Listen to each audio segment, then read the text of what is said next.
out at sea.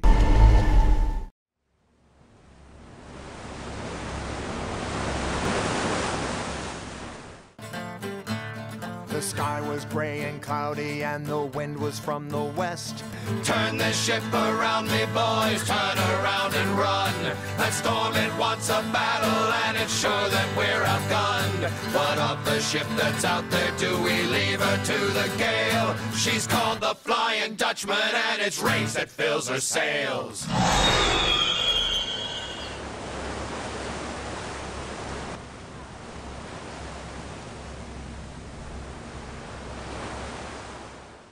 The deck of that cursed ship, we could hear them laugh. The gale, she's called the Flying Dutchman, and it's rage that fills her sails.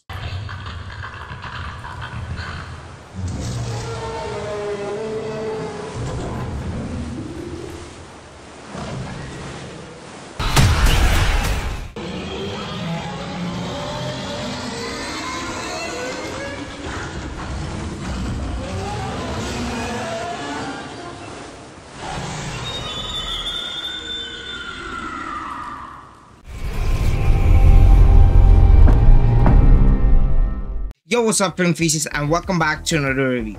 I just got done watching the last voyage of Demeter, and here's my honest and spoiler-free review.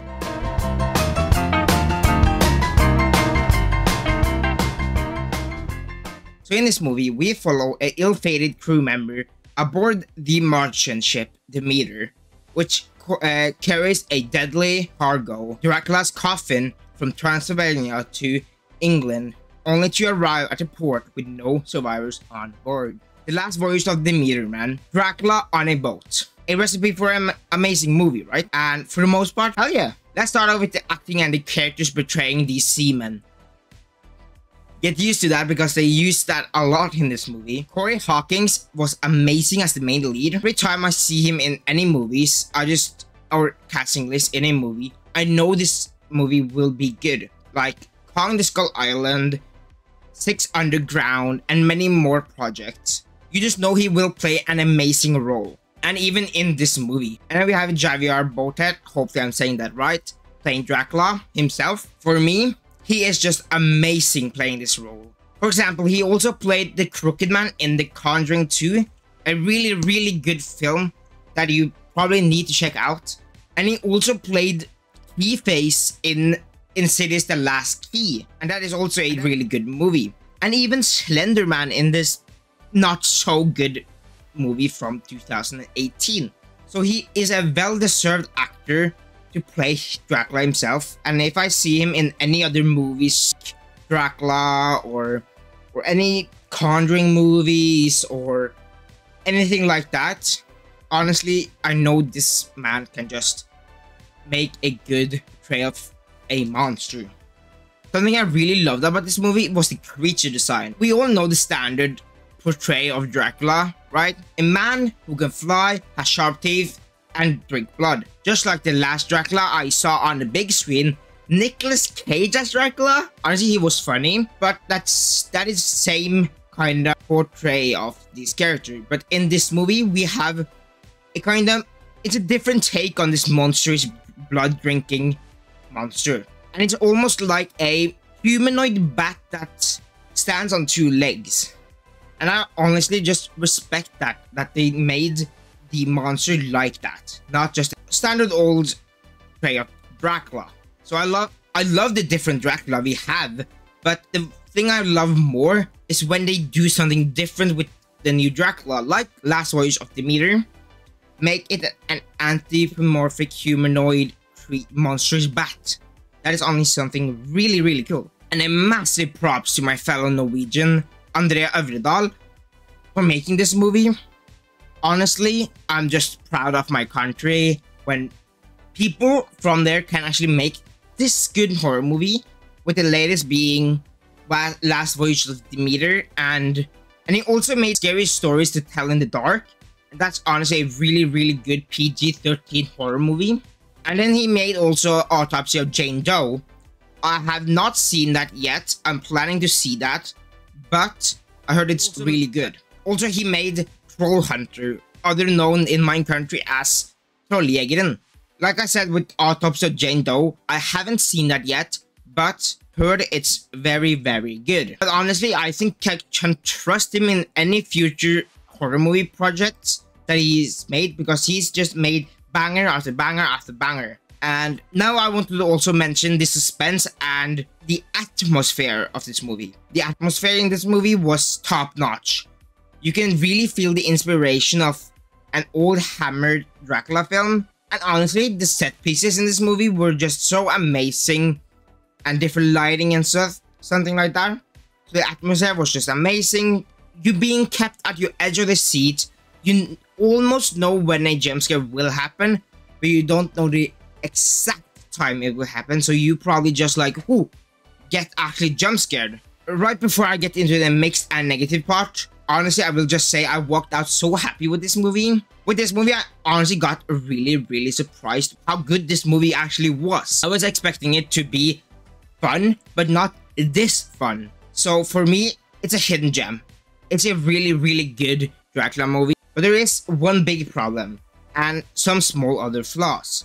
My biggest problem in this movie is that Dracula doesn't show up a lot.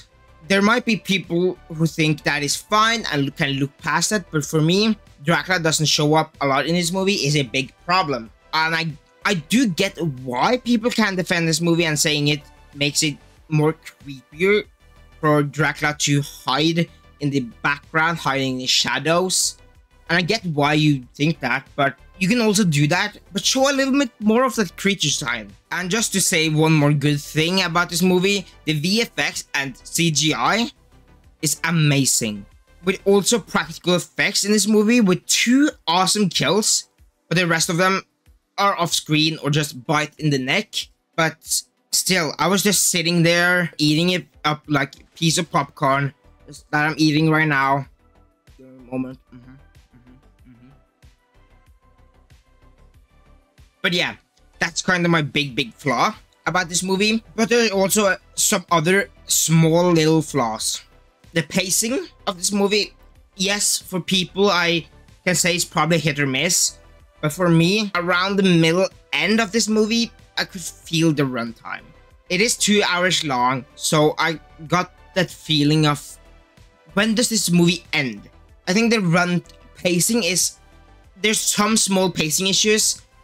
And for me, I did feel the runtime at the middle end. I think it's too long for me, but I also think that it should be 2 hours long. So it's a bit of hit or miss. Do I think it's a too long movie, or I think it's actually is a necessary to have it 2 hours long? But I still felt the runtime around the middle end. Without spoiling anything, this is a spoiler-free review. The ending, oh, I just want to read the book that this movie is based on now. On that, there's something that really amazes me about this movie. And that is that this movie is only based on 1 chapter of this book. And there is so many, plenty of more chapters that you can do in this movie. Maybe actually make a trilogy or sequel. And just to say that, they are actually promising a sequel. So hopefully they can just make this one. Because honestly, by the time they revealed what was happening and at the end, it looks like a better movie, honestly. And don't get me wrong, this movie is really good. But that actually looks like a more fun movie. And I'm just going to enjoy that even more. So if this sequel gets made, I'll be there opening night or day. But for last Voyage of Demeter, I'm giving cinematography 2 points. Honestly, I do like the cinematography here, but there's still something that just holding me back right now that I don't know. And now for acting and dialogue, I'm giving it 3 points. Everyone was amazing in these roles as seamen. And of course, Javier Botet, hopefully I'm saying that right again, as Dracula was just amazing. Now for storytelling, I'm giving it 2 points. Look, the story was amazing. Dracula on the boat. What more do you want? But there is still something that holds me back from the pacing, or Dracula himself isn't shown much or anything like that. But now, did I like it? Does it deserve 1 more point? Hell yeah. I found this movie really good. And I'm just excited for what they have in store, hopefully, if they make sequels.